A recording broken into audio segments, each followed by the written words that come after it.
我叫林浩。睁开眼的时候，我躺在一座陌生城市的垃圾堆旁，浑身是伤，衣衫褴褛，嘴里全是血腥味，脑子里却多出2段截然不同的记忆，像2根绳子拧在一起，撕扯着我的神经。一段属于这个身体的原主人青龙帝国林家的废物庶子，修炼8年，连元灵都没觉醒，被人嘲笑是占着茅坑不拉屎的废物。今天他刚被当众逐出家族，家谱上被红笔勾掉了名字。另一段属于我自己修仙界金丹修士，炼丹宗师，300年前渡劫失败，肉身崩碎，魂魄在虚空中漂流至今。那些记忆像洪水一样涌来，每一帧都清晰的像昨天发生的。2段记忆融合的瞬间，我明白了一件事：老天爷没让我死，是给了我第2次机会。我从垃圾堆里爬起来，拍了拍身上的烂菜叶和污泥，嘴角却忍不住上扬。周围的路人用同情的眼神看着我，以为我被赶出家门受了刺激，疯掉了。他们不知道，此刻我的脑子里装着300年的炼丹经验，数百种丹方，还有一套完整的修炼功法。废物，呵，那都是过去式了。我抬头看了看天，阳光刺眼，但我心里前所未有的亮堂。这一世，我要把失去的统统拿回来。我找了个废弃的军事哨所落脚，这里荒废了很多年，墙皮剥落，藤蔓爬满了窗户，地上散落着生锈的铁器和碎玻璃，空气中弥漫着一股霉味。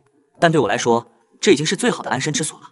我盘膝坐下，五心朝天，开始内视自己的身体。神识沉入丹田的那一刻，我的心凉了半截。丹田像被锤子反复砸过的瓷器，布满蛛网般的裂纹，最深的一道裂缝几乎贯穿了整个丹田壁，灵气正从这些裂缝中疯狂外泄，像漏了气的气球。金丹暗淡无光，表面布满了细小的凹坑，随时可能彻底消散。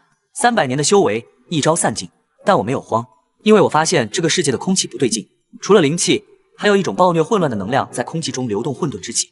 我用神识捕捉到一丝，仔细分辨，确认无误。在修仙界，混沌之气万年前就消失了。古籍上说，上古修士用混沌之气修炼，肉身强悍到能硬抗天雷。后来混沌之气消失，这种修炼方式就断了传承。但我前世恰好得到过一门功法万古长青诀，专门用混沌之气淬炼肉身。丹田碎了当不成法修，我就做体修。我闭上眼，开始运转功法。空气中的混沌之气像被磁铁吸引一样涌入我的身体，顺着经脉运行，疼但值得。修炼了一整夜，骨节像鞭炮一样噼里啪啦的爆响，浑身排出一层黑乎乎的污垢，又腥又臭，像从下水道里爬出来一样。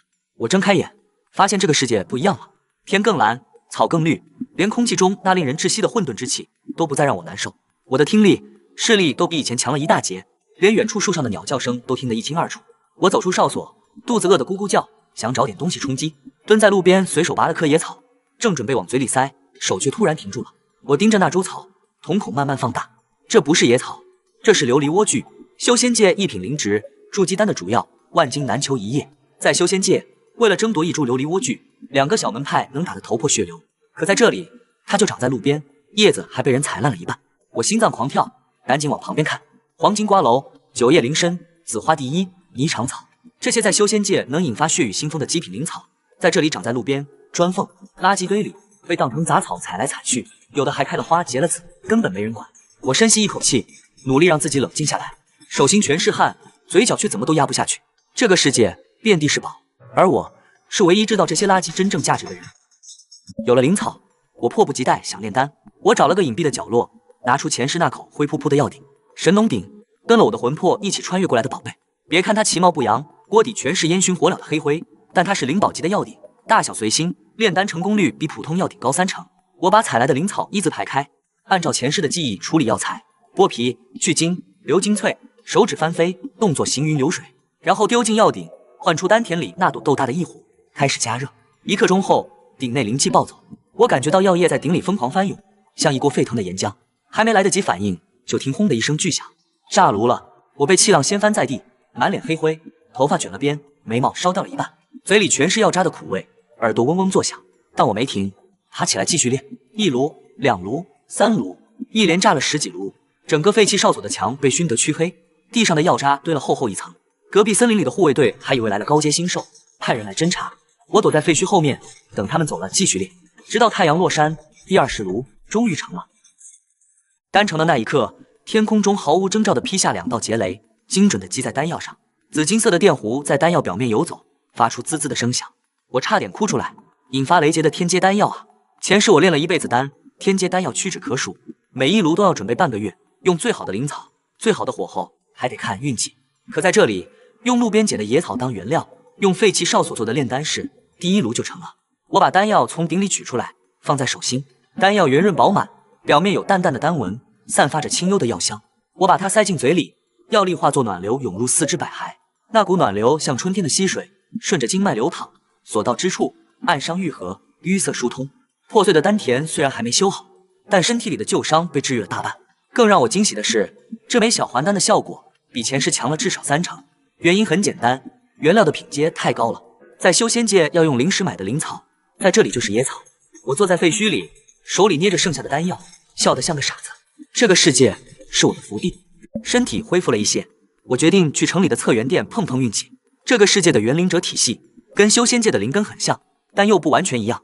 他们能运用元素之力，却不会炼丹，不会画符，连最基本的功法都粗糙的可怜。我排了2个小时的队，终于轮到我了。走进那台像电话亭一样的测源仪，把手掌放进凹槽，酥麻的电流从掌心传来，机器嗡嗡作响。测源仪显示我是火元灵甲等，这个结果让我有点意外，因为前世我是木灵根，跟火不搭边，可能是我体内的异火影响了测试结果，也可能是穿越改变了我的灵根属性。第2项精神力测试，我故意压低了结果，因为我的神识远超这个世界的标准，暴露了会惹来大麻烦。最终报告上写火元灵甲等精神力无。周围的人看我的眼神从惊讶变成了同情。没有精神力的甲等元灵就是个半残。我没解释，拿着报告走了。测试官在身后嘀咕，说我浪费天赋。我笑了笑，他说的对，我确实浪费天赋，但不是你们以为的那种。入学第1周，体能训练我垫了底，50圈长跑，我跑到第20圈就落在最后，肺像要炸了一样，双腿像灌了铅。同学们嘲笑我是伪双黑，空有天赋没有实力。我没吭声，因为我知道我在干什么。每一次跑到虚脱，万古长青诀就运转得快1分，混沌之气在我体内疯狂流转，锻造筋骨，强化肌肉。那种撕裂般的疼痛是变强的代价。1个月后，我从倒数第1冲到了年级第1，没有人知道我是怎么做到的，他们只看到我的成绩在飙升。实战课上，我被分到跟年级最强的糖豆一组，所有人都等着看我被打趴下，有人甚至开了赌盘，赌我能在糖豆手下撑几招。哨声一响，糖豆像炮弹一样转过来，速度极快，力道极大，换成1个星期前的我，这一下就飞了。但现在的我不一样了，我没躲，一拳轰出去，拳掌相交，发出一声闷响，糖豆飞出去5米，摔在地上，满眼不可置信。全场安静了，连呼吸声都听得见。我把拳头收回来，骨节咔咔作响，体修的路子果然对劲儿。1学期结束，我的万古长青诀已经练到了断肉境中期，皮肤变得莹润如玉，肌肉结实有力，浑身上下透着一股生机勃勃的活力。但我最在意的不是练体进度，而是丹田。那枚破碎的丹田像筛子一样，灵气进来就跑，根本存不住。但我发现一个奇怪的现象，混沌之气进来后会留在体内，碎丹田不但不排斥混沌之气，反而主动帮我把灵气和混沌之气分开。灵气从裂缝漏走，混沌之气却被留了下来，就像一个自动分拣机，精准高效。这个发现让我喜出望外，我疯狂吸收空气中的混沌之气，运转万古长青诀，骨节爆响，经脉拓宽，丹田裂缝开始以肉眼可见的速度愈合。3天后，最后一道裂缝合拢，丹田修复的那一刻，我感觉自己重新活了过来，灵气在经脉中流畅运行，不再外泄，金丹重新焕发光彩。虽然还比不上前世的巅峰状态，但已经能正常运转了。我睁开眼，长出一口气，丹田修复了，法修的修为也跟着回来了。虽然还只是筑基期，但我有信心，用不了多久就能重回金丹。丹田修复后，我的修为就像坐上了火箭，蹭蹭往上窜。筑基初期、筑基中期、筑基后期，1个月内连破3关，速度快的连我自己都觉得不真实。要不是怕太招摇，我甚至怀疑能一口气冲到假丹境。但我忍住了，把修为死死压在筑基初期，外表看起来跟这个世界的普通元灵者没什么两样。说实话，这个世界的修炼体系跟我熟悉的修仙体系完全不在一个维度。他们能操控风火水土这些元素之力，听上去挺唬人，可对灵气的理解粗糙的令人发指，连最基本的周天运转都搞得乱七八糟，更别提什么金丹、元婴、化神了。所以我很确定，没有人能看穿我的真实实力，这是天大的好事。我以吊车尾的成绩考入了青龙帝国最好的学院青龙学院，说是考入，其实全靠压分，每一科都精准控在及格线边缘。报到那天，我背着个洗得发白的旧包袱走进校门，立刻引来无数道目光。那些目光里没有好奇，只有赤裸裸的看笑话。测源仪报告上精神力无3个字，像胎记一样死死印在我的档案里，走到哪都有人指指点点。就是那个灵精神力的废物，听说测试时元力波动跟普通人一样，不知道怎么混进来的。我充耳不闻，找了个靠墙的角落坐下，无所谓，我来这里不是为了向谁证明什么，而是为了了解这个陌生的世界，顺便薅点羊毛。学院食堂免费，宿舍免费，连修炼室都免费。这种天上掉馅饼的好事，前世想都不敢想。我靠在椅背上，嘴角微微上扬，被人嘲笑几句又不会掉块肉。但免费的灵气修炼室，那可是实打实的。宿舍是4人间，20来平米。我拎着包袱进门时，3个人已经在了。叶蜻蜓站在窗边，白衣覆着薄薄冰雾，她冷静得像块石头，说话从不超过10个字，但每次见我搬东西，都会默默拎起最重的就走。后来我才知道，他祖父是治愈师，一直在寻找能治他旧伤的药。崔天笑正对着镜子敷面膜，头都没回。新来的，皮肤太糙了。他长着一张妖艳脸，自恋到病态，敷面膜比修炼还久，衣柜比女生宿舍都满。但剑术是真的好，百步穿杨，凌厉的判若两人。齐明缩在床角抱着就怀表，见我一看他，脸就红到耳根。你好，我叫齐明。他说话结巴，跟生人脸红，但摆弄符阵时手稳如老僧。他祖父是符文师齐朗，失踪多年，留给他的只有这块怀表。他整天揣在怀里，像揣着命根子。4个人凑到一起，第一天就闹出大动静，雷光、冰刃、金符满屋乱飞，轰的一声，墙塌了半面。教务主任黑着脸赶来时，我们灰头土脸的站在废墟里。我看着他们3个，嘴角忍不住翘起来。奇葩归奇葩，但这一世可能不会太孤单了。学院的食堂完全免费，但每天只提供几种固定的套餐。我第一天就一口气打了4份，把打饭阿姨吓得脸色发白，大概以为我是饿死鬼投胎。后来我才发现，套餐里的蔬菜全是灵草，绿油油的稻米是灵米，拌菜是琉璃莴苣，汤里还飘着几片黄金瓜蒌。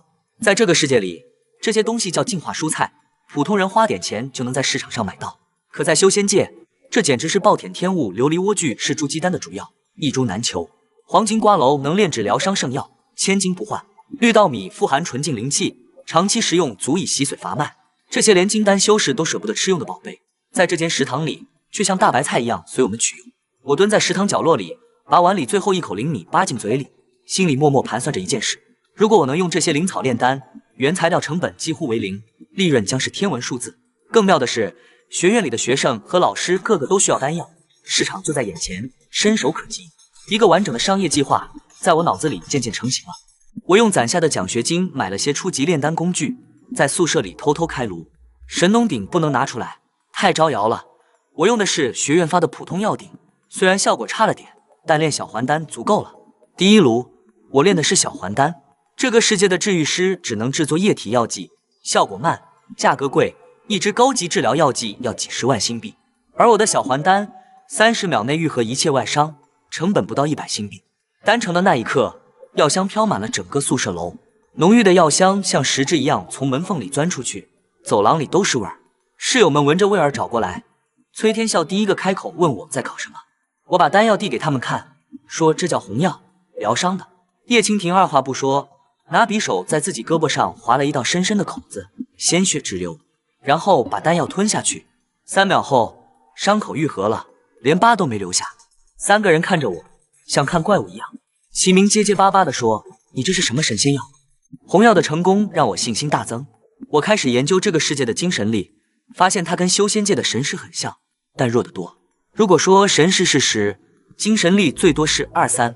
这个世界的符文师、治愈师都需要精神力，而精神力的消耗很难快速补充。市面上最贵的精神舒缓剂，效果也一般，而且一支要上千万新币。我翻出前世的一本丹方，找到了天灵丹的配方。这种丹药能在1分钟内完全恢复精神力，在修仙界也是抢手货。我花了3天时间改良配方，用这个世界的灵草做替代原料，试了10几炉，炸了7、8炉，终于找到了最合适的配比。丹成的那一刻，我让齐明试药。他是符文师，精神力消耗大，整天喊头痛。试完蓝药后，他的眼睛亮了，说头不痛了，精神前所未有的好。红药加蓝药，一个疗伤，一个回蓝，这个组合足以颠覆整个前元大陆的药剂市场。红药和蓝药的效果像病毒一样在学院里迅速传开了。一开始只是同学之间私下交易，一颗红药卖5000新币，比市面上正规的治疗药剂便宜1大截，效果却好了整整10倍。有人重伤倒地，吞下一颗红药，几个呼吸间便活蹦乱跳；有人灵力枯竭，一颗蓝药下去，立刻精神抖擞。口碑就这样口口相传，越滚越大。后来连老师都来问我买药。罗军老师上实战课的时候被学生误伤，手臂划开一道深可见骨的口子，我递上一颗红药，3秒之后伤口愈合如初，连疤痕都没留下。从此罗军老师成了我的忠实客户，还主动帮我在教职工群里宣传。我干脆跟室友合伙，在学院外面租了个小铺子，取名有间商铺，名字是我起的，简单好记。崔天笑嫌土，我说这叫大智若愚。铺面不大，但位置不错，正对着学院侧门，学生进出都能看见。开业第1天，存货被一扫而空。第2天，预售排到了下个月。第3天，有人从别的城市专程跑来买药，一口气要了100颗。我坐在柜台后面数零食，手都数抽筋了。崔天笑在旁边感慨，说他这辈子没见过赚钱这么容易的事。我头也不抬地说，这不叫容易，这叫降维打击。学期末，军校大比的预选赛开始了。我跟3个室友组了个队，取名专制不服。700多支队伍争夺30个晋级名额，竞争异常激烈。比赛是丛林战，7天时间找到30枚徽章之一就算晋级。徽章上有微弱的精神力标识，需要符文师用精神力去感知。我们有齐名，这方面不担心。传送开始，荧光落下，我睁开眼，发现我们4个被传送到地图最北端，最近的徽章在中央区域，横穿整个森林至少要走5天。崔天笑骂骂咧咧，说赛事组是不是针对我们？叶蜻蜓脸色铁青，一句话不说。齐名级的直接吧，说我们是不是要弃权了？我蹲在地上看了看地图，又看了看不远处的河流。水路3天就能到，但走水路比走陆地危险10倍。低阶水兽的避祸本能足以让任何船只沉没。我站起来说我们走水路。我们决定走水路，伐木造船，顺流而下。崔天笑的力气大的离谱，一刀一棵树，没多久就劈出一堆木板。齐明用金元铃做钉子，叶蜻蜓负责组装。1个小时后，我们造了一条带船舱的木船，但很快我们就遇到了麻烦低阶水兽的避祸本能。成千上万的鲤鱼兽从水里跃出，像炮弹一样砸向木船，鱼尾抽在船身上，发出沉闷的巨响，船板出现了裂纹。我们4个拼命用元素攻击抵挡，雷剑、冰龙、金锥轮番上阵，但元灵消耗巨大。叶蜻蜓的脸色越来越白，崔天笑的雷剑越来越细。我躲进船舱，拿出神农鼎，开始炼药。这个世界的低阶水兽之所以攻击船只，是因为受惊。如果能让水变得奇苦无比，它们就会主动避开。我找了几种有苦味的植物，用最快的速度炼出了一批药丸，把它们固定在船底后，方圆10米内的水变得苦不堪言。鲤鱼兽像见了鬼一样躲开，我们顺利通过。叶蜻蜓问我这要叫什么，我说叫人到中年。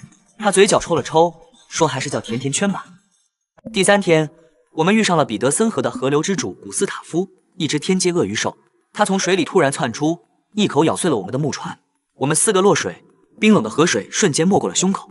叶蜻蜓反应最快，用冰元灵冻住水面，我们踩着冰面逃跑。但鳄鱼兽的速度太快了，它的脚掌踩碎冰面就像踩碎蛋壳一样轻松。人兽之间的距离在飞快拉近，我停下来断后，让队友先走。我用天狼刀劈出火刃，引开鳄鱼兽，然后跳进水里跟它肉搏。水下闭气10几分钟，拳拳到肉。鳄鱼兽的鳞片坚硬如铁，我一拳打上去，手骨生疼，但它也不好受，被我打得连连后退。我抓住它的天角，骑在它脖子上，一拳一拳的砸。鳄鱼兽被我打懵了，从来没遇到过这么能打的人类。它想甩掉我，但我像长在它身上一样，怎么都甩不掉。最后我用异火钻进它嘴里，烧穿了内脏。鳄鱼兽死的时候，整个水面都沸腾了。我浮出水面，身上全是伤，但嘴角是笑的。叶蜻蜓他们跑回来，看着我，眼睛都红了。杀了天阶鳄鱼兽后，我们士气爆棚，一路北上，在礼帽山找到了徽章。可还没来得及高兴，近100支队伍就围了上来，要抢徽章。我掏出几颗貌美如花丸扔出去，白烟弥漫。冲在最前面的几个人，眼睑和嘴唇肿得像猪头，吓得后面的人直往后退。叶蜻蜓站出来，朗声道：“抢来抢去没意思，不如公平比试，3局2胜，输了的自行退走。”众人勉强应允。第1局，我方力量选手硬碰硬拿下；第2局，对方扳回一城。决胜局我亲自上场，险胜一招，3局2胜，我们全胜。就这样，专制不服队以黑马之姿杀进了决赛。回到学院那天，闻到校长亲自在校门口迎接。这位不苟言笑的老人眼眶微红，嘴唇轻颤。哈尔萨斯学院已经连续3届垫底了。他紧紧握住我的手，声音沙哑：“你们是哈尔萨斯的英雄。”周围掌声雷动，师弟师妹们挥舞院旗，不少人红了眼眶。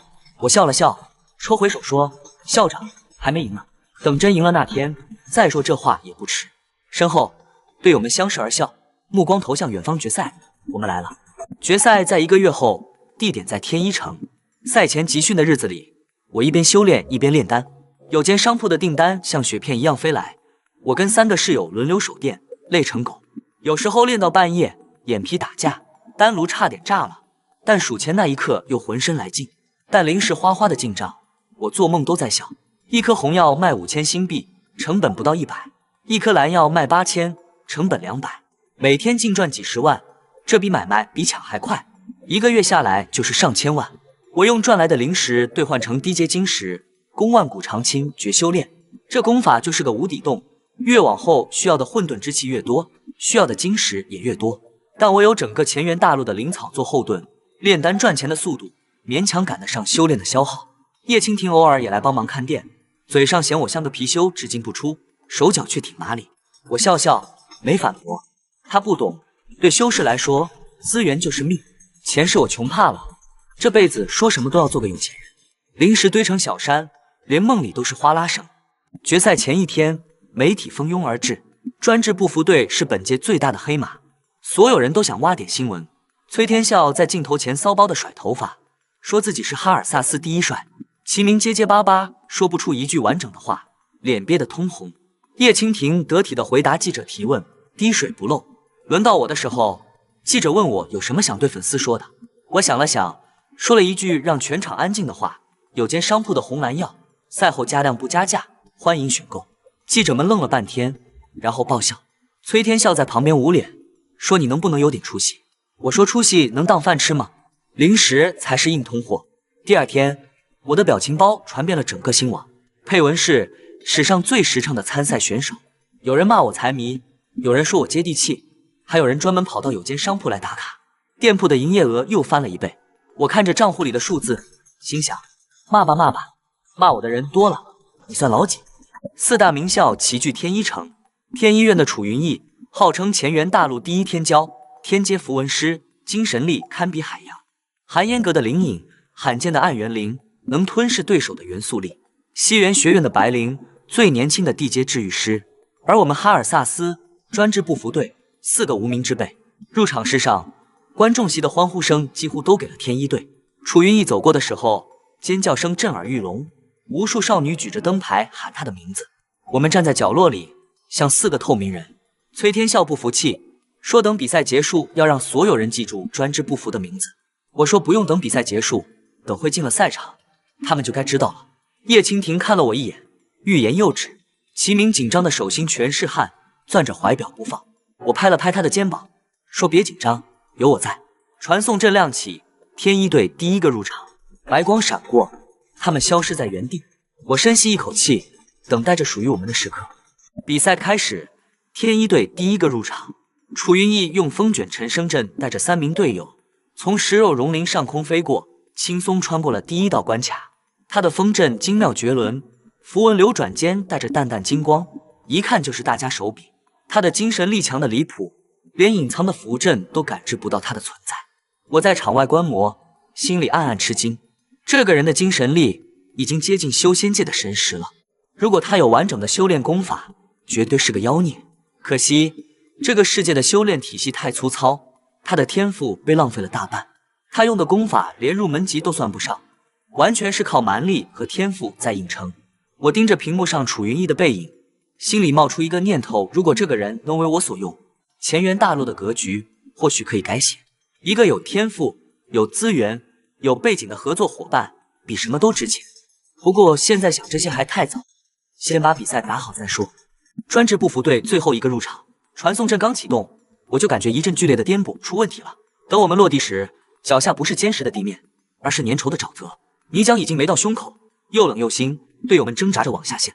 我咬牙催动藤蔓术，一根根粗藤缠住大家的手腕，费了好大劲才把所有人拽上岸。清点位置后发现，这里根本不是起点，而是偏离了10几公里的一片荒泽。叶蜻蜓瘫坐在地上，抹了把脸上的泥，声音发闷：完了，我们没希望了。我拦住他，盯着他的眼睛说：既然已经晚了，不如干票大的，不去找徽章了，我们去抢天一队的。齐明二话不说，布下前宗阵，隐匿了所有人的气息。我们一路追踪楚云逸留下的精神力痕迹，穿过密林，翻过山景。2天后，终于在礼帽山截住了天一队。齐明提前布下颠倒奇门阵，把他们引入阵中。阵内方向错乱，天地颠倒，天一队瞬间乱了阵脚。江月生率先出局，安晴紧随其后。我盯紧楚云逸，撒腿就追。他的风卷尘生阵速度快得惊人，身影在风中几乎化作残影。但我有极行符加持，一步不落，死死咬在他身后。跑了10几公里，他甩不掉我，我也追不上他。最后他在一片空地上停下来，转过身，那双紫眸里没有愤怒，只有淡淡的好奇。他微微歪头说：“你很有意思。”我喘着气，咧嘴一笑：“你也一样。”追楚云逸的时候，我碰上了天一队的治愈师林采儿，他一个箭步挡在楚云逸面前，对我冷嘲热讽，说我是下城来的土包子，浑身上下没一件值钱的东西，不配跟云哥哥说话。我懒得跟他废话，一掌劈下去把他打晕，顺手搜走了他身上的徽章。楚云逸很快折返回来，跟我对峙，我们俩狠狠打了一架，不分胜负。他收手后问我的名字，我说林浩，他点点头，说记住了。就在这时候，一个女人从暗处缓缓走了出来，她叫黎星，是哈尔萨斯学院的学生，也是专制不服队的成员。她看着楚云逸的眼神很复杂，像认识很久一样，又像在刻意躲避什么。我后来才知道，她身上藏着更大的秘密。她的园林检测报告有问题，精神力数值被严重误判了。她不是普通人，甚至可能根本不属于这个世界。但这些都不重要，重要的是她是我们队的。比赛结束后，黎星的园林检测报告炸出了惊天波澜。他在达坦城测出来是火园林甲等，资质出众，但也算不上稀奇。可哈尔萨斯学院的高精度测源仪一启动，所有人都愣住了，屏幕上赫然显示火木双园林，而且2个都是天甲级，双天甲，2重叠加，千年不遇。消息像炸弹一样在新网上炸开了，热搜前10占了6个，铺天盖地的讨论、惊叹、质疑混成一片。更让人震惊的是后续披露，他的精神力并非之前认为的几乎没有，而是强到普通仪器根本测不出来。但因为错过了最佳开发期，那股磅礴的精神力已经严重萎缩，再也无法恢复。长老院震怒，立即下令彻查测源仪贪腐案。一时间，各地测源仪纷纷报修，大批官员落马。黎星一夜之间成了风云人物，有人羡慕他逆天的天赋，也有人为他的遭遇扼腕叹息。如果当年没有被误判，如果早10年被发现，他该是何等耀眼的存在。我关掉新网，靠在椅背上，心里默默说了一句，这才是真正的天才。但我也清楚，天赋只是起点，那些羡慕和同情终究是别人的事，能走多远，要看他自己往后的每一步努力。机缘、心性缺一不可，离心的路还长着呢。第2场比赛的战场设在了西园城外的若耶沙漠，这里的赛制彻底变了，没有时间限制，但组委会给每个人的物资少得可怜，只有500毫升水和3支营养剂。沙漠白天热到60度，能把鸡蛋烤熟，晚上又冷到零下10几度，温差大得离谱。专制不服队的传送点更是倒霉到家了，我们被扔到了最南端的地废区，离目的地足足有800-900公里。更糟糕的是，叶蜻蜓是冰园林，在这种高温环境里，他的园林就像被上了加速，根本发挥不出来。他脸色惨白，嘴唇干裂出血，走几步路都晃晃悠悠的，差点直接昏死过去。我看在眼里，急在心上。好在路边采的灵草帮了大忙，我架起药鼎，现场炼了一批清风散，这样能暂时解除环境对园林的克制，虽然治标不治本，但足够应付眼前的困境了。叶蜻蜓把药吞下去，脸色肉眼可见的好转，呼吸也平稳了许多。他惊讶地问我这是什么药，我只是笑笑说是独家秘方，但光靠吃药不是办法，我们得赶路。看着眼前一望无际的沙漠，一个大胆的想法冒了出来，骑红甲蝎。这种蝎子是的废墟的霸主，12级星兽，凶猛无比，从来没有人能驯服他们当坐骑。我活动了一下筋骨，心想没试过怎么知道呢。我花了足足半个小时才把那只红甲蝎霸主打到服。这家伙是地废区的土皇帝，12级星兽，甲壳硬的能挡刀剑，尾钩上的毒液能瞬间毒死一头牛，换做别人早就成了他的盘中餐。但我不同，我靠的是拳头，一拳一拳，实打实的砸。他被我的蛮力和混沌之气镇住了，终于低下了高傲的头颅。为了让他乖乖听话，我还用异火给他保温。沙漠的夜晚太冷，这种冷血星兽行动会变迟缓，我可不想骑着一条死鱼赶路。红甲蝎感受到了异火的温暖，舒服的直哼哼，巨大的复眼看向我时，凶光也少了几分。骑在蝎背上穿越沙漠，那感觉别提多威风了。6条步足快速交替，在沙地上留下一串深深的脚印，速度比我们徒步快了10倍不止。风沙打在脸上，铠甲被吹得叮当作响，但谁也顾不上这些，因为我们知道胜利就在前方。这一幕通过直播信号传出去后，整个星网都炸了，弹幕铺天盖地。有人说我是史上第一个骑星兽的狠人，有人说我是不是对红甲蝎用了什么邪术。我对着镜头一本正经的解释，这不叫驯服，这叫物理说服。把他打怕了，他就听话了，跟驯服没关系，纯粹是实力碾压。红甲蝎跑了一整夜，天亮的时候，他精准地把我们送到了沙漠中心。我跳下蝎背，拍了拍他坚硬的甲壳，给他喂了一颗疗伤的丹药作为报酬。他回头看了我一眼，那双副眼里似乎多了一些不一样的东西，然后转身，头也不回地消失在了茫茫沙海中。刚在沙漠中心站稳脚跟，我们就遇上了大麻烦——吸血藤。这东西的幼苗像风滚草一样，被风吹得到处滚，刀砍不烂，火烧不化，一旦被缠上，几秒钟就能把你吸成干尸。偏偏有一支叫沙漠之舟的队伍被困在了藤蔓群里，正朝我们拼命呼救。按照大赛规定，见死不救要扣分。我叹了口气，心想这好人好事是躲不掉了。我先把他们拉上蝎背，然后架起药鼎，开始炼一炉生机盎然丸。这药本来是催生灵草用的，但用在吸血藤上，效果就完全不同了。药丸被我扔进吸血藤群里，落地生根，那些幼苗就像打了激素一样疯狂生长，眨眼间变成了成株，然后成株开始互相绞杀，争夺生存空间。整个藤蔓群乱成一锅粥，我们趁乱冲了出去。等一切尘埃落定，一片荒芜的沙漠在短短几分钟内竟然变成了一片生机勃勃的绿洲。白灵，西元学院那个最年轻的地阶治愈师，看着我，眼睛里全是佩服。他由衷地说：“林浩，你的炼丹术是我见过最强的。”我挠挠头，说还行吧，主要是这里的灵草品质好。他却认真地反驳，说灵草再好，也要有人会用。我笑笑没接话，这话倒是不假。旁边的陈气忍不住嘀咕，问我是不是什么都会。我认真地想了想，说了一句让全场爆笑的话：不会生孩子。紧张的气氛瞬间被冲散，连叶蜻蜓的嘴角都忍不住抽了抽。从吸血藤群里冲出来后，专治不服队和沙漠之舟队决定暂时结盟。在这鬼地方，多一个朋友总比多一个敌人强。我们一行人浩浩荡荡地往湖心岛赶，本以为能消停一会儿，结果半路上又杀出一队人来屠灵队。队长林颖，那个拥有罕见暗元灵的天才，拦在我们前面。他面无表情地看着我，说要跟我打一场。说实话，我对他没什么兴趣，这种冷冰冰的对手打起来没意思。但他开出的条件让我无法拒绝，不管输赢，他都欠我一个人情。这种天才的人情可比什么徽章值钱多了。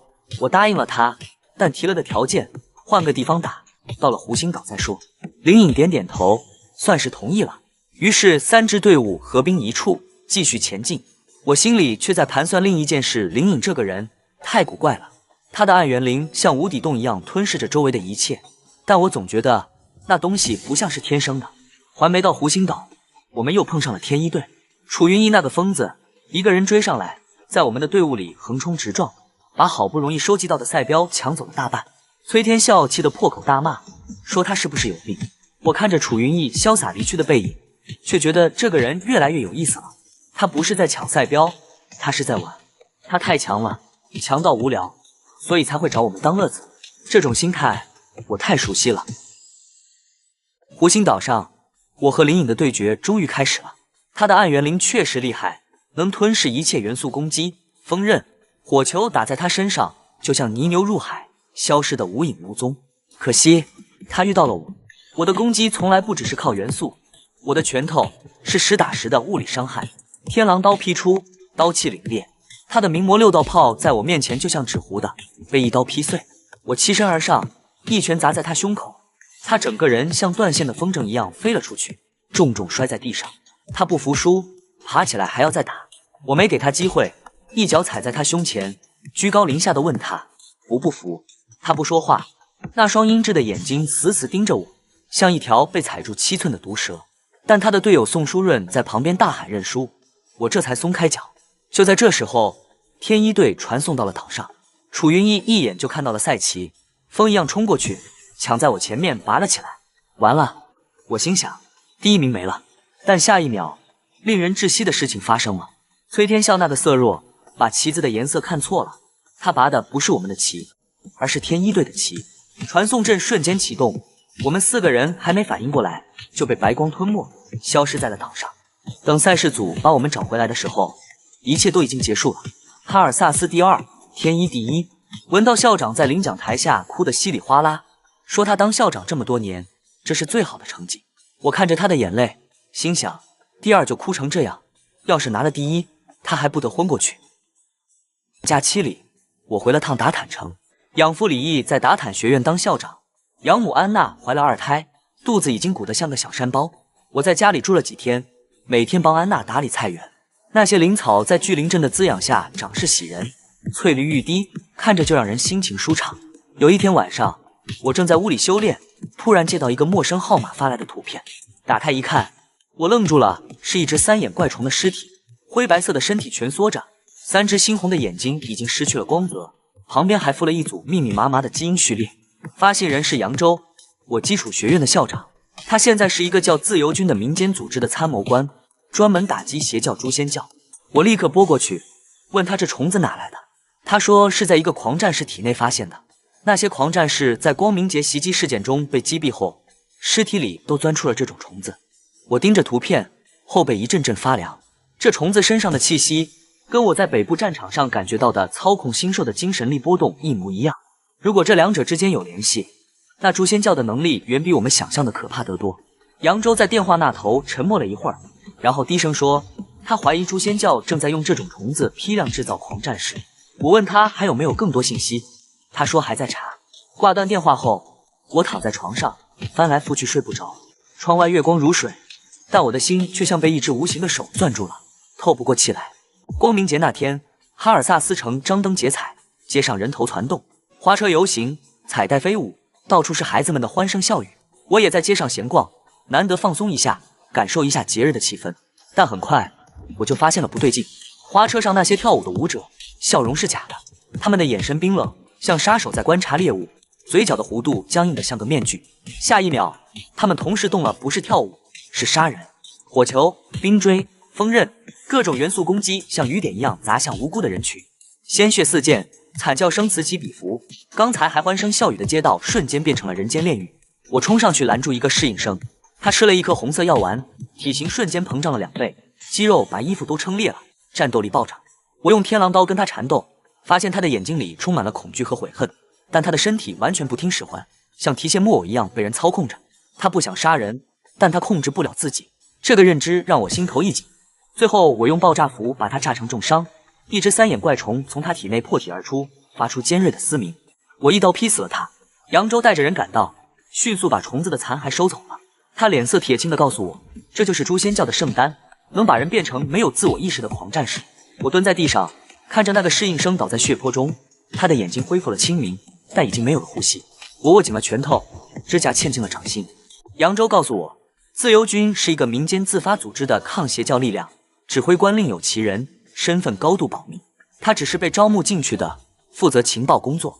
诛仙教这个邪教已经存在了上万年，教主自称明真，传说他能长生不死，每隔一段时间就会搞一次大规模恐怖袭击。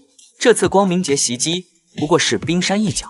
扬州说，更大的阴谋还在后面，他们目前掌握的信息还不足以摸清诛仙教的真正目的。我问他需要我做什么，他摇了摇头，说暂时不需要，但让我千万小心，诛仙教已经在关注我了。我点点头，把一瓶红药和一瓶蓝药塞进他手里。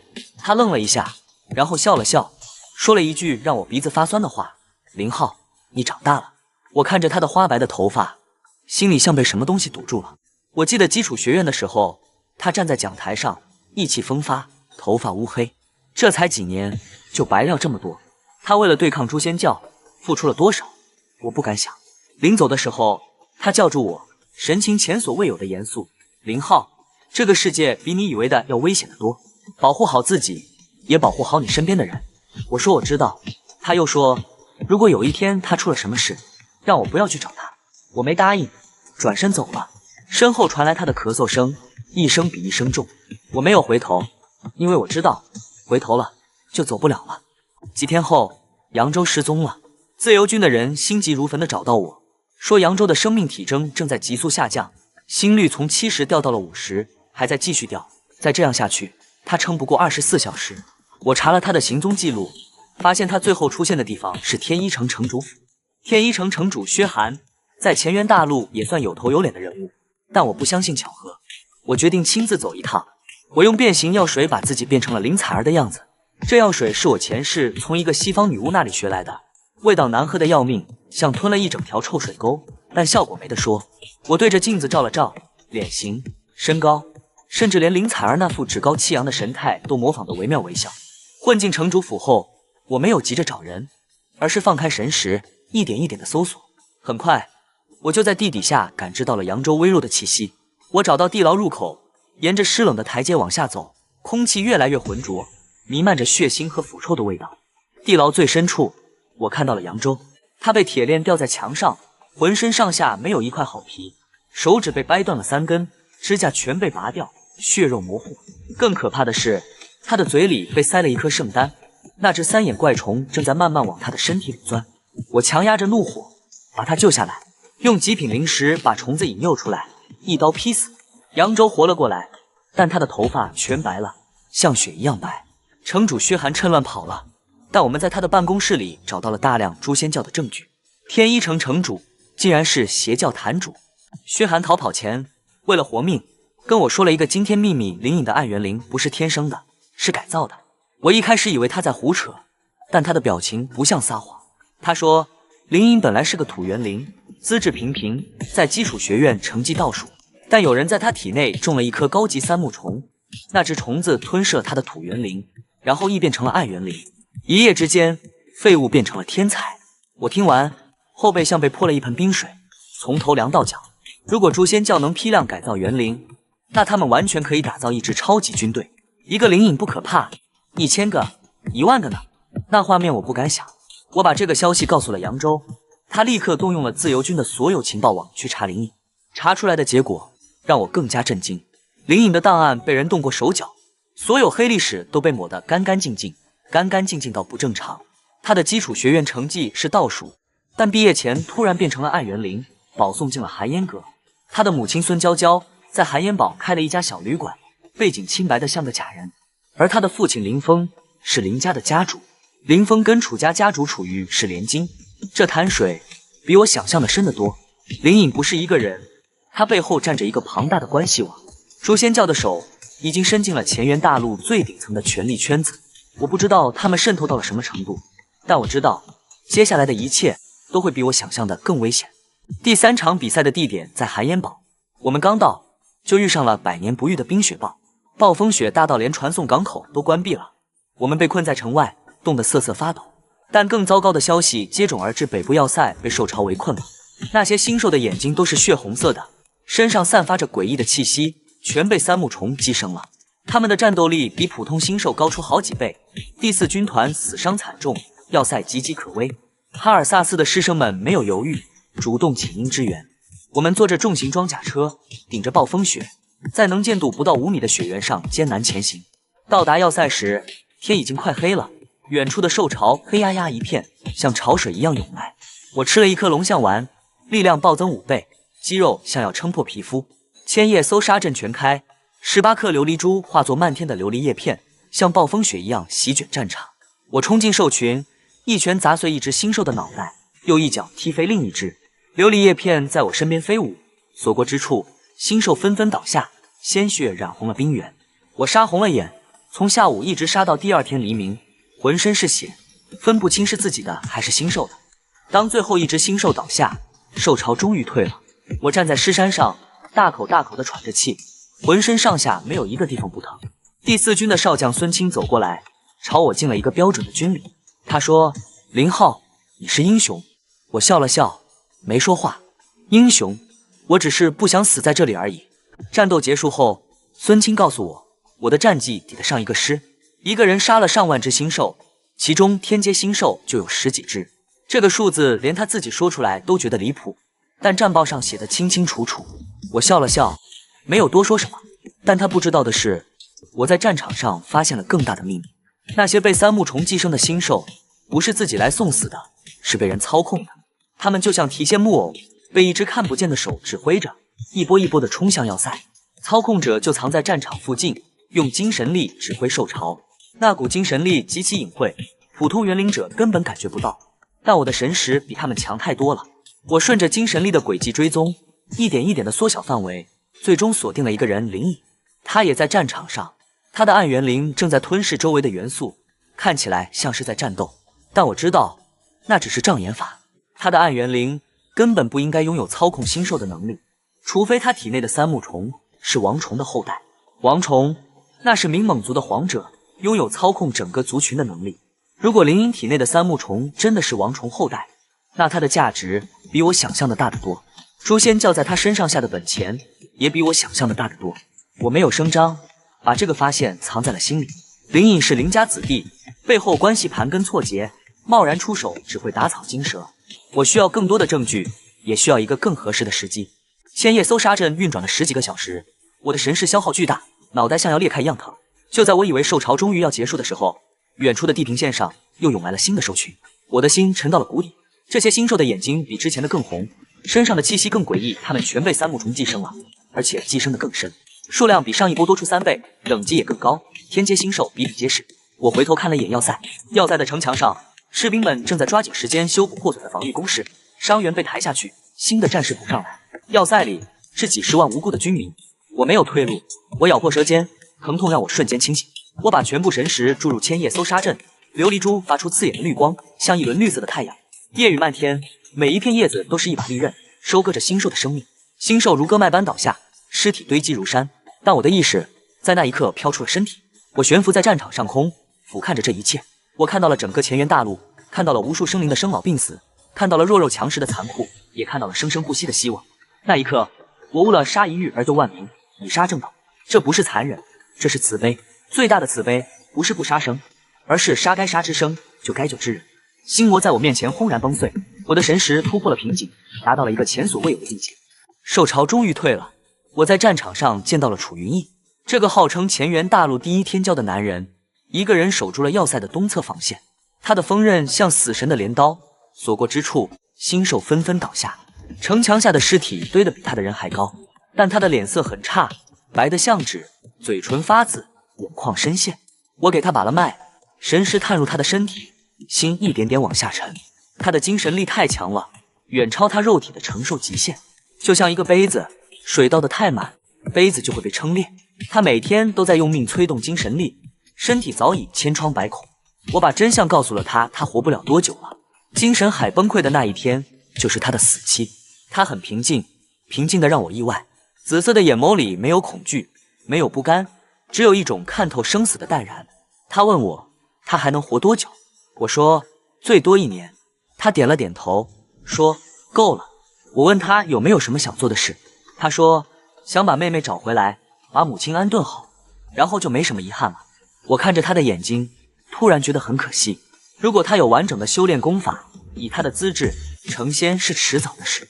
可惜这个世界的天道不全，无法降下天雷帮他淬体，他只能等死。我沉默了很久，最后说了一句，如果你愿意，我可以帮你。他看着我，紫色的眼眸里亮起了一丝光。我告诉楚云逸，诛仙教的教主明真一直想寄生他的身体，他的先天圣体是明真梦寐以求的炉鼎，一副完美到足以承载明真庞大灵魂的躯壳。楚云逸听完，沉默了很久，然后他问我有没有办法引明真出来。我说有，但需要你当诱饵。我要炼一种叫五脏氤氲丸的药，吃了之后，你的先天圣体气息会暴露到极致，像一颗金光闪闪的4灵丹，方圆千里之内的邪修都能闻到味。明真闻到这个味道，一定会来。楚云逸点头答应了，没有犹豫。我告诉他，吃了这药，你活不过1个月。他说没关系。我看着他的眼睛，想说点什么，但喉咙像堵了块石头。他不是不怕死，他只是觉得如果能用他这条命换明真死，值了。我问他有没有什么未了的心愿，他说希望你帮我照顾母亲。我说好。他又说希望你能找到我妹妹。我说好。他又说希望你能……他没有说完，摇了摇头，说算了。我没有追问，但我知道他想说什么，因为我也想对他说同样的话。这一世，我遇见过很多人，但能让我觉得可惜的，楚云逸是第一个。我把五脏氤氲丸的丹方写在纸上，开始准备药材。窗外天快要亮了，我知道接下来的每一步都走在刀尖上。五脏氤氲丸炼成了，楚云逸吃下药丸的那一刻，整个人像被点亮了一样。他的头发从白色变成了黑色，皮肤变得白里透红，眼中有光，连呼吸都变得有力了。他站在镜子前，愣了好一会儿，像是看到了多年前那个意气风发的自己。但我知道，这只是假象。五脏氤氲丸在透支他最后的生命精华，他的内脏正在以肉眼可见的速度衰竭，每一分容光焕发，都是用命换来的。我们开始引蛇出洞，根据自由军的情报，我们锁定了16个可疑目标，都是前元大陆有权有势的人物。经过一轮轮排查，最后一个人的名字浮出水面，林志安，长老院秘书长，天阶符文师，林采儿的叔叔。他在西元赛上被我的迷魂阵反噬，一直在养伤，深居简出。这个时机太巧了，巧到不像是巧合。我们在茶馆偶遇了他，他穿着考究的长袍，身上的香水味浓得刺鼻，但那股浓香底下藏着一丝若有若无的腐臭味，那是尸体腐烂的味道，我太熟悉了。他笑着跟我们打招呼，眼神却像蛇一样阴冷。我笑着回应，心里已经确认了7、8分。楚云逸不动声色地和他寒暄，我们就像3个普通的朋友在喝茶聊天，但茶杯底下暗流涌动。那天晚上他来了，楚家的防御阵在他面前形同虚设，他像逛自家后花园一样走进了院子。月光下，他的脸扭曲变形，像融化的蜡像。明真终于现身了。明真撕下了林志安的伪装，露出了他的本体。那张脸还残留着林志安的轮廓，但五官扭曲变形，像蜡像被放在火上烤过一样。鼻子歪了，眼睛一大一小，嘴巴裂到了耳根。最可怕的是他的嘴里面黑洞洞的，像无底深渊，看不到牙齿，看不到舌头，只有无尽的黑暗。我催动千叶搜杀阵，18颗琉璃珠化作漫天的叶片，铺天盖地的向他绞杀过去。但他只是张开了那张黑洞般的嘴，所有的叶片都被吸了进去，消失得无影无踪。他能吞噬元素力，任何术法在他面前都形同虚设。我拔出天狼刀，欺身而上。既然术法没用，那就用拳头。刀光与他的利爪碰撞，火星四溅。他的速度极快，力量也大得惊人，每一击都带着撕裂空气的尖笑。我用楚云逸教我的锋刃还击，刀刀致命，打了上百回合，不分胜负。突然，明真消失了，不是隐身，是真正的消失，像一滴水融入了大海。我放开神识疯狂搜索，却感知不到他的任何气息。下一秒，我看到一道黑烟从楚云逸的七窍钻了进去，眼睛、鼻子、耳朵、嘴巴，黑烟像活物一样往里灌。楚云逸的身体猛地僵住，然后剧烈的颤抖起来。他的眼神变了，从清澈的紫色变成了阴鸷的暗红，嘴角慢慢咧开，露出一个不属于他的笑容。寄生完成，明真用楚云逸的声音说：“谢谢你帮我炼体，这副皮囊我要了。”我看着明真寄生在楚云逸体内，嘴角却慢慢上扬。他以为他赢了，但他不知道，我早就等着这一刻。你以为你赢了？我冷笑着说，我早就知道你会寄生楚云逸。五脏氤氲丸里，我加了点东西混沌之气的影子，你寄生的越深，混沌之气就侵蚀的越深。明真的脸色瞬间变了，他试图从楚云逸体内脱离，但锁衣符已经生效，一道道金色的符文像锁链一样缠绕在楚云逸身上，把他死死钉在里面。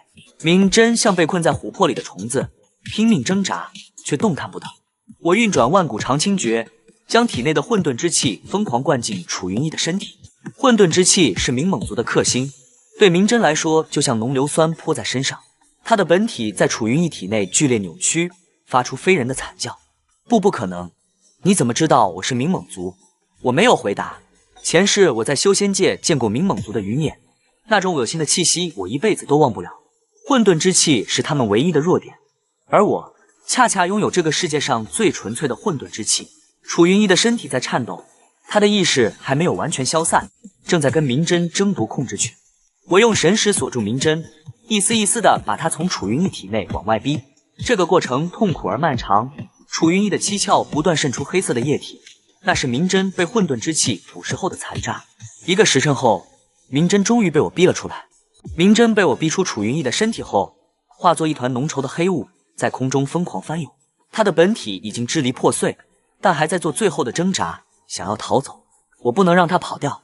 这种邪修，只要有一丝残魂逃出去，几十年后就会卷土重来。我提刀追了上去，天狼刀上附着混沌之气，一刀劈下，黑雾被劈开一道口子，里面传来明真凄厉的惨叫。1刀、2刀、3刀，我疯了似的劈砍，每一刀都带着必杀的决心。黑雾越来越稀薄，明真的惨叫声越来越微弱。最后一刀落下，黑雾彻底消散，明真的本体被我劈成了碎片。但他在临死前引爆了怀中的幽冥镜，那是一面上古仙器，爆炸的威力堪比天劫，刺眼的白光吞没了一切，冲击波像海啸一样向四面八方扩散。我没有犹豫，用全部修为撑起护盾，把楚云逸护在身下。冲击波撞上护盾，护盾像弹壳一样碎裂。我的2个元婴五彩元婴和金色元婴在那一瞬间全部碎裂，剧痛让我几乎昏厥，半座楚府被夷为平地。等我醒来的时候，发现自己躺在废墟里，浑身是血，动弹不得。楚云逸就在我身边，他的头发又白了，脸上没有一丝血色，像一尊大理石雕塑。我发现他用了3声同命符文，把自己的寿元分给了我。我问他为什么这么傻，他笑了笑，说这辈子值了。我说你值个屁，他说能遇见你就值了。我哭了，金丹修士活了300年，我从来没哭过，但那天我哭了，哭得像个孩子。幽冥镜的爆炸摧毁了我的2个元婴，修为跌到了谷底，我的身体开始加速衰老，头发变白，皮肤起皱，连走路都费劲。以前一拳能打碎巨石，现在端杯水手都在抖。长老们发动全大陆寻找界心石这个世界本源的混沌之气结晶。传说界心石拥有重塑丹田、修复元婴的力量，但找了7天，一无所获。前缘大陆太大了，界心石又藏得极深，就像大海捞针。就在我准备放弃的时候，慧慧出现了。她是我养的战宠灵芝一株琉璃莴苣进化而成的灵芝。她晋级后化成了人形，一个5、6岁的小女孩，穿着绿裙子，扎着双马尾，大眼睛忽闪忽闪的，可爱的像个瓷娃娃。她拉着我的手，奶声奶气地说她知道界心石在哪。我半信半疑地跟着她走，穿过翠环城外的密林，来到一棵巨大的古树下。那棵树大的离谱，树干要10几个人才能合抱，树冠遮天蔽日。树洞里有一个古老的传送阵，布满青苔和藤蔓。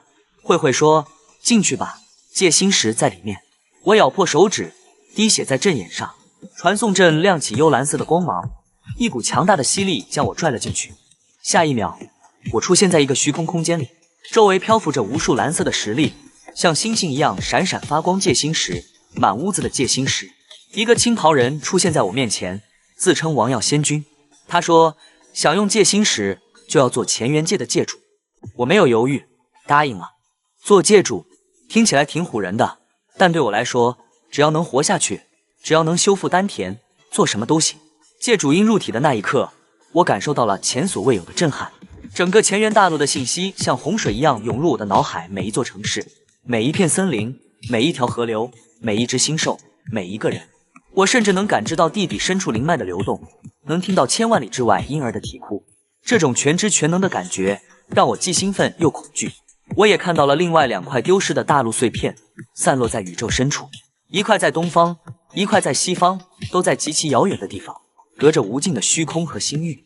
王耀仙君告诉我，乾元界原本是一个大世界，有3枚界心石共同支撑着这个世界的运转。上古大战后，世界碎成了3块，最大的一块就是我们现在所在的乾元大陆。只要找回另外2块大陆碎片，乾元界就能重回大世界。到那时，这里的灵气会比现在浓郁100倍，修炼环境将不输于任何修仙大世界。我问他，你为什么不自己去找？他苦笑着说，他已经是残魂了，离不开这个空间。上万年来，他一直被困在这里，看着乾元界慢慢衰落，无能为力。我叹了口气，说我尽力。王耀仙君看着我，眼中闪过一丝欣慰，你这丫头倒是不矫情。我说矫情有用吗？他说没用。我说那不就结了。我盘膝坐下，开始吸收界心石中的混沌之气。修炼无岁月，在界心石空间里，我感觉不到时间的流逝，每天就是吸收混沌之气，运转万古长青诀，修复元婴，突破瓶颈，一遍又一遍，枯燥的像念经，但我不敢停下来。界心石中的混沌之气纯净的不像话，比乾元大陆空气中的浓烈100倍。每吸收一缕，我的丹田就愈合1分，元婴就凝实1分。万古长青诀也在疯狂运转，断肉、断骨、断脏、断髓，一层一层的突破。不知道过了多久，我终于睁开了眼，神识一扫自己的丹田，我愣住了。2个元婴不仅修复了，而且比原来更加强大，一精一彩，光滑流转，散发着磅礴的力量。修为从金丹到元婴，从元婴到化神，从化神到渡劫，一路突破，只差一步就能飞升。我站起身，活动了一下筋骨，骨节咔咔作响，浑身上下充满了力量。王耀仙君的残魂看着我，点了点头。16年了，你终于醒了。16年，我以为只过了几个月。修炼无岁月，古人诚不欺我。我离开界心时空间，回到了乾元大陆。阳光刺眼，空气清新，一切都变了。扬州和楚英结婚了，生了个儿子叫杨千帆。李毅的女儿李思念也长大了，在达坦学院上学。叶蜻蜓当了第4军的指挥官，崔天笑去了第3军，齐明在长老院任职。一切都变了，又好像什么都没变。我站在阳光下，深吸一口气。16年了，我回来了。我出关的消息像长了翅膀一样，一夜之间传遍了整个乾元大陆。各地的通讯器被打爆，新闻头条全是0号归来的标题。叶蜻蜓是第一个到的，他从第4军驻地连夜赶来，风尘仆仆，军中都没来得及换。他看到我的那一刻，那张永远冷静的脸上出现了裂痕。他没有说话，走过来，紧紧地抱住了我。然后是崔天笑，这家伙从第3军请了假，一路狂奔过来，进门就开始哭。他的妖艳脸哭得一塌糊涂，面膜都白敷了。齐明最后一个到，他说话还是结结巴巴的，但这一次他一口气说了很多，眼眶红红的，话都说不利索。3个大男人抱在一起，哭得稀里哗啦。我笑他们没出息，说你们都是将军了，能不能有点样子？但说着说着，自己的眼眶也红了。崔天笑说：“你还不是哭了？”我说：“沙子迷了眼。”他说：“这里是室内，哪来的沙子？”我说：“你闭嘴。”楚云一来接我的时候，我差点没认出他来。他的头发又黑了，气色也好了很多，修为已经到了渡劫期，但他迟迟没有飞升。我问他等我做什么，他说等你一起。慧慧也来了，她已经长成了大姑娘，不再是那个扎着双马尾的小女孩了。她拉着我的手撒娇，说：“主人，你总算回来了。”我说：“你都是大姑娘了还撒娇？”她说：“不管多大，都是主人的小可爱。”我看着眼前这些人，心里涌起一股暖流。这一世，我不再是孤身一人。